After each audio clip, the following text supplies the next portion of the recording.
Hello, weekend warriors. Welcome back to the workshop. This video is for the Shopsmith enthusiast out there. I mean, you can, as you know, I'm a Shopsmith enthusiast. And what you might see a little bit different here on my little 1956 Shopsmith Mark V 500 shorty. You can see it's a little bit shorter than a normal one. You can see that it's got a floating table extension, which is not normal for this model. And that's what this video is all about. I added a floating table extension to this, and we're going to see how I did it, and we're going to see how it works. The inspiration came from me using my 510, my Mark V 510, and I was doing a whole bunch of angle cutting, and I was working in cross cuts longer than 24 inches, and then I looked at this and said, well, why can't I do the same thing over here? And like I said, I did. So let me remove the table, take it over to the bench, and let's see what I did, and then let's see how it works. So hang on. Okay, here's the underside, or the underbelly, if you will. What this project is different sizes of angle iron, 1-inch conduit, 3/4-inch conduit, and then some 1/4-inch nuts and bolts to tie everything together. The main table, move this out of the way. The main table, I took a piece of 2-inch angle iron, slotted it in line with the bolts, so I've got some adjustment room. I laid out on the table the angle iron, and then on the opposite side I put my piece of conduit. Just made sure they were both secured down to my metal welding table, and I welded them up. And the welds I use, the word weld I use loosely here. As far as I'm concerned, what I do is kind of hot metal, hot gluing. I'm not a welder, not by any means. I've been told that if you have to grind to make your welds look good, you're a grinder, not a welder. I don't even count as a grinder. So that put aside, my metal sticking skills will work for as long as this thing needs to work. Anyway, and then of course I drilled 2 holes in my pipe using my Shopsmith, straight in line, and welded a couple of nuts to it. So I've got bolts to secure the smaller conduit to the larger conduit. So just like on the normal 505 through 520, it's not going to go anywhere. On the other side, I took 1.5-inch angle iron. And by the way, all this angle iron came from old bed frames. Since I built everybody under dressers, we didn't need the old bed frames anymore. So I got a bunch of angle iron to use. On this end, I drilled out the angle iron using working my way up to a 1/2-inch hole, just like the trunnion has. So I have some adjustability room, just like you do when you're normally mounting the trunnion to the table. Because you still have to square the blade back up, and you got to make sure these guys are squared up to the table. So yeah, you want some adjustability everywhere. Same size 1-inch conduit on this end. You'll see everybody's flushed up to the working side as opposed to the drive side. And that it's really as simple as that. I mean, just sticking the pipe onto the angle iron. The reason I use the 2-inch on this side is it gives me room to still loosen and tighten my table to set it to different angles, because this is kind of what the whole thing was about. Now, setting up the floating table so it matches, what I first did is I did the framing for the bottom part, and you can see the holes that were in the bed frame to start with. So I guess this was one of the base pieces. And then I cut some extras, and I found out I didn't need to use those because I needed to move stuff around. But that's neither here nor there. I started with the long pieces.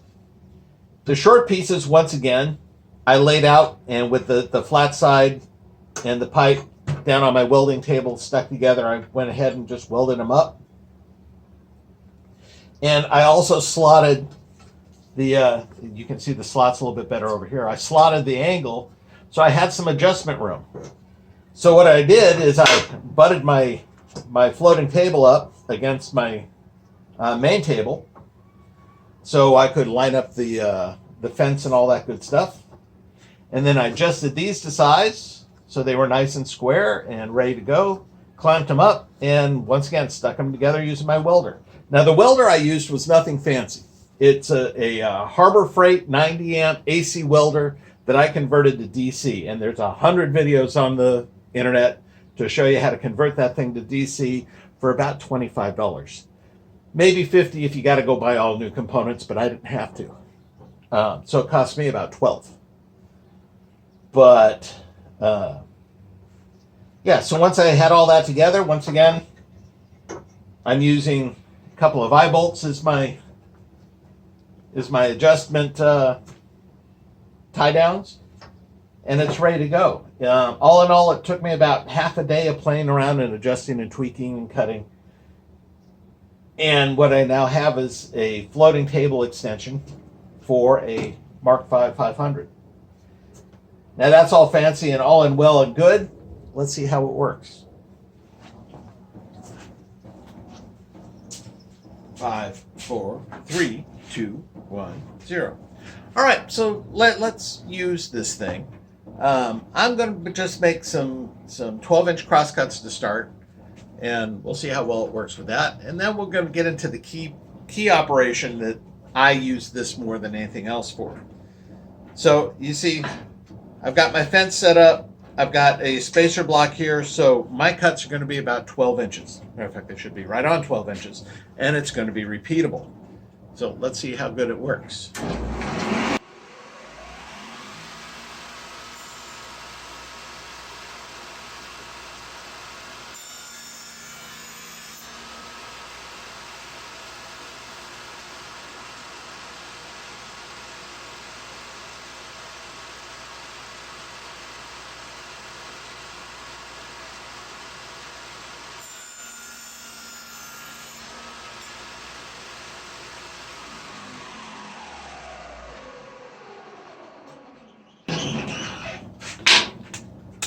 All right, so this first one is 12 inches, and this second one is 12 inches, just like we would expect it to be. But you know, you can do a crosscut like this using the standard extension table that fits into the slot on the frame. So you don't really necessarily need to use a floating table for this. But to do repeated angle cuts, a floating table comes in real handy, and that's where I use it the most. So let's go ahead and make some 45-degree cuts.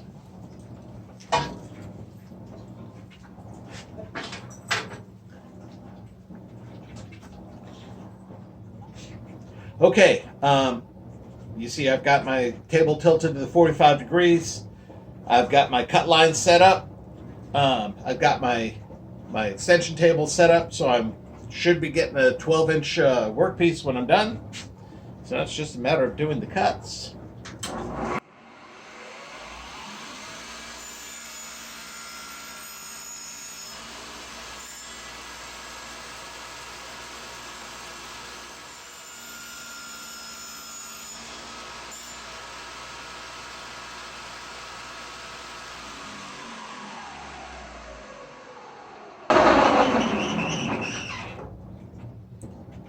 All right, there are my pieces. They are the same length. They should have 45-degree cuts. And indeed, my angles are 45 degrees, as they ought to be. And they're even square.